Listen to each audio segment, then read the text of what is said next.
सोलापूर जिल्ह्यातल्या माळशिरस तालुक्यात घडलेल्या तांदूळवाडी दुर्घटनेनं सर्वांचंच मन हेलावून गेलं।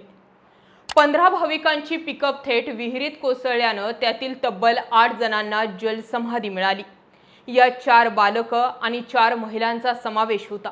हा अपघात जेवढा भयंकर होता त्याहीपेक्षा भयंकर होतं बचाव कार्यातलं ते मनाला चटका लावणारं दृश्य।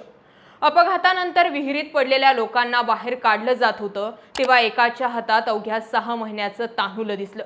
त्याला पाहताच मनात एक विचार आला, देवा असं नको रे करू, का रे कधी इतका निष्ठुर होतोस? काही झालं तरी चाललं, पण या लेकराला वाचव देवा, या लेकराला वाचव। अरे आताशी त्यानं जगाला बघायला सुरुवात केली आहे, जगायला सुरुवात केली आहे। आता कुठे त्याचे बोबडे बोल त्यांच्या मायबापांनी ऐकायला सुरुवात केली असेल। अरे आता कुठे ठुमकत ठुमकत जाणाऱ्या त्याच्या चालीनं घरातलं नंदनवन फुललं असेल।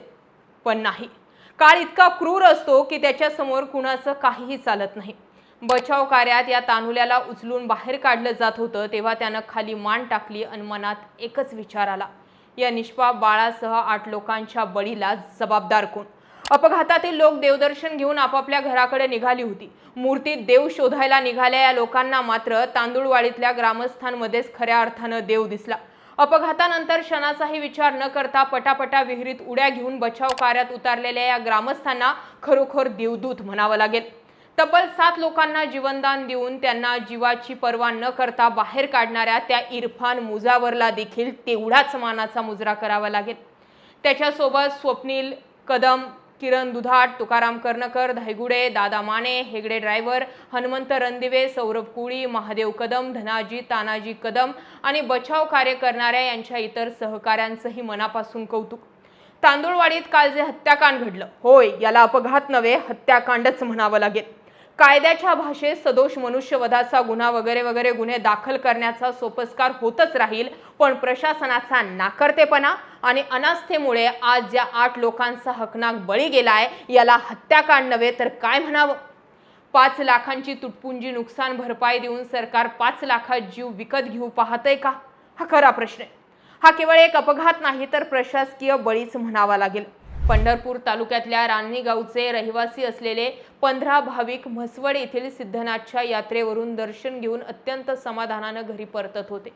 रविवारी दुपारची वेळ होती। पिकअप वाहनात लहान मुलांचं खिदळणं, महिलांचं भजन सुरू असताना संध्याकाळी 5च्या सुमारास म्हसवड पंढरपूर मार्गावरून गाडी धावत होती।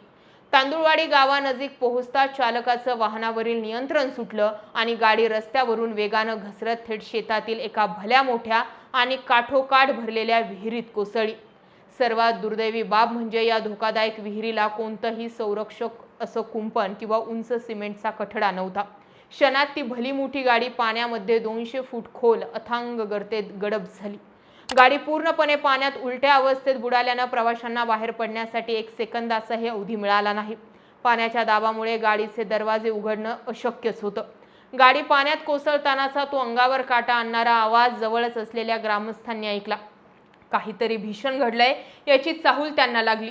सोबतच गाडीच्या अगदी मागे दुचाकीवरून येत असलेल्या इरफान मुजावर या मुस्लिम तरुणानं सर्वात आधी या अपघाताचं चित्र पाहिलं आणि क्षणाचाही विलंब न करता त्यानं पाण्यानं तुडुंब भरलेल्या खोल विहिरीत थेट उडी घेतली। विहिरीत जाताच त्याला एक निष्पाप चिमुकलं बाळ पाण्यात उलटं होऊन वर येताना दिसलं। त्या बाळाला आणि इतर बुडणाऱ्या जीवांना वाचवण्यासाठी इरफाननं आपल्या प्राणाची बाजी लावली। त्यानं एका हातानं बाळाला सावरलं आणि विहिरीच्या काठाला धरून ठेवलं। इरफानने प्रसंगावधान राखून तात्काळ गावात फोन करून गाडी विहिरीत पडली आहे, लवकर या असा निरोप धाडला।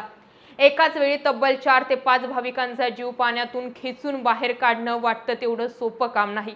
इरफान सोबतच तांदूळवाडीतल्या ग्रामस्थांनी दाखवलेले हे धाडस आणि त्याची माणुसकी प्रत्यक्ष परमेश्वराच्या रूपानं जणू त्या विहिरीत अवतरली होती। इरफानचा निरोप मिळताच तांदूळवाडीतील ग्रामस्थ अवघ्या काही मिनिटात धावून आले आणि संपूर्ण गाव जणू देवदूत बनलं। तरुणांनी घरातून दोऱ्या, लोखंडी शिड्या आणि जमेल ते साहित्य गोळा करून विहिरीकडे धाव घेतली। आपत्ती व्यवस्थापन पथक पोहोचण्यापूर्वीच गावकऱ्यांनी स्वतःच्या जीवाची बाजी लावून पाण्यात उड्या घेतल्या होत्या। पाण्याचा अंदाज येत नसतानाही गावकऱ्यांनी साखळी करून पाण्यातून 7 जखमींना सुखरूप बाहेर काढलं। मात्र दुर्दैवानं 4 लहान मुलं आणि 4 महिलांसह एकूण 8 जणांचा या पाण्यात गुदमरून दुर्दैवी अंत झाला। विहिरीच्या काठावर जेव्हा एका 6 महिन्याच्या चिमुकल्याचा आणि त्याच्या आईचा निष्प्राण देह गावकऱ्यांनी काढला तेव्हा उपस्थित प्रत्येकाच्या डोळ्यातून अश्रूंच्या धारा वाहू लागल्या। अख्खं तांदुळवाडी गाव जणू या दुःखात सहभागी झालं होतं। या काळीज हेलावून टाकणाऱ्या घटनेनं पुन्हा एकदा प्रशासनाच्या आणि सार्वजनिक बांधकाम विभागाच्या निर्लज्ज कारभाराचे धिंडवडे काढले। अवघ्या 2 महिन्यांपूर्वी नाशिकच्या दिंडोरीत अशाच प्रकारे रस्त्या शेजारच्या उघड्या विहिरीत कार कोसळून 9 जणांचा बळी गेला होता।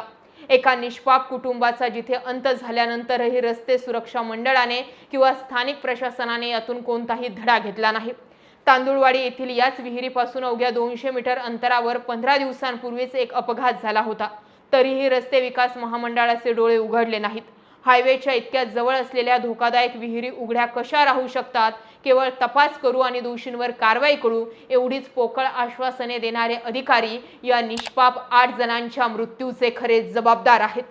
आज रांजणी गावातील हस्ती खेळती घरे उद्ध्वस्त झाली आहेत। 2 दिवस या अपघातावर चर्चा होईल आणि पुन्हा तिसऱ्या दिवशी काहीतरी घडेल आणि हा विषय मागे पडेल। परंतु आज ज्या जीवांचे या अपघातात बळी गेले याची जबाबदारी सरकार कोणावर ढकलणार?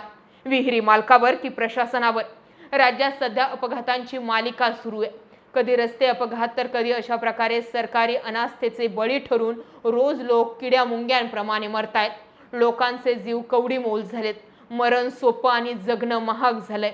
एक माणूस मरतो तेव्हा त्याचं अख्खं कुटुंब उद्ध्वस्त होत असतं हे सरकारनं समजून घेऊन असे हकनाक बळी रोखणं महत्त्वाचं आहे। एका व्यक्तीच्या मृत्यूची किंमत तुम्ही 5 लाख लावली, 10 लाख लावली, पण आज त्यांचं कुटुंब उद्ध्वस्त झालंय या व्यवस्थेमुळे, उद्ध्वस्त झालंय या सिस्टीममुळे। या मुद्द्यावरती प्रत्येकाने व्यक्त होणं गरजेचं आहे। जय महाराष्ट्र।